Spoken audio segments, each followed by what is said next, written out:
Hezkuntzaren indar eraldatzailea bultzatzeko, hezkuntza eragileek onartu behar dugu bakarrik ez goazela inora, eta gainontzeko eragile guztiekin hartu emanean, eraman behar ditugula aurrera gure proiektuak. Mundua eraldatu daiteke hezkuntzatik, bai. Hasteko lehenik eta behin hezkuntza zabalduz, edatuz, eta hezkuntza aukerak mundu guztiari eta munduko txoko urrunetaraino zabalduz, ezta? Baina bigarrenik ere hezkuntza eraldatzailea eginaz. Eta gizartea hobetuko duten gizabanakoak eziz eta trebatuz. Nik uste dut benetan nahi badugu talentua pilatu gizartea eraldatzeko, hori gizarte proiektu bada. Hori ez da soilik gizarte eragileek egin dezaketen zeozer. Gizartea konbentzituta egon behar du hezkuntzaren balioaz, eta horretan indarrak pilatu behar ditu, eraldaketa hori gauzatuko duten pertsonak ezi eta trebatzeko, ezta? Eskola txiki batek harremanak ehundu behar ditu inguruko eragileekin. Gainera, beharrezkoa du bere funtzioa ere betetzeko.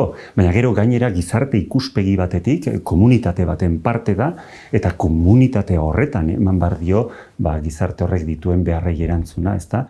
Lehen hezkuntzako edo haur hezkuntzako eta unibertsitateko irakasle batzuen arteko lotura oso garbia da. Pertsona da.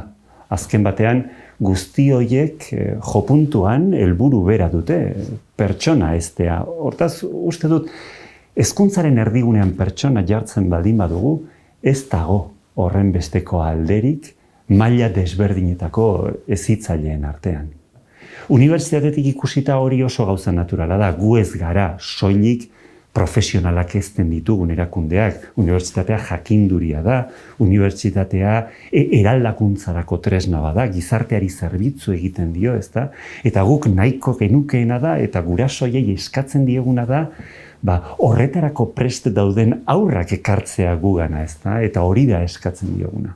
Nik uste dut hezkuntza sistema bat dugula, eta gainera konplexua da, eta gure testuinguruan gainera badu konplexutasun berezirik, ezta, gai askorengatik, baina uste dut hezkuntza sistemak erantzuna aproposa ematen diola gizarteari, eta nik uste dut ondo baloratzen dugula, horrek ez du esan nahi, hobetzeko aukerarik ez dugunik, ezta?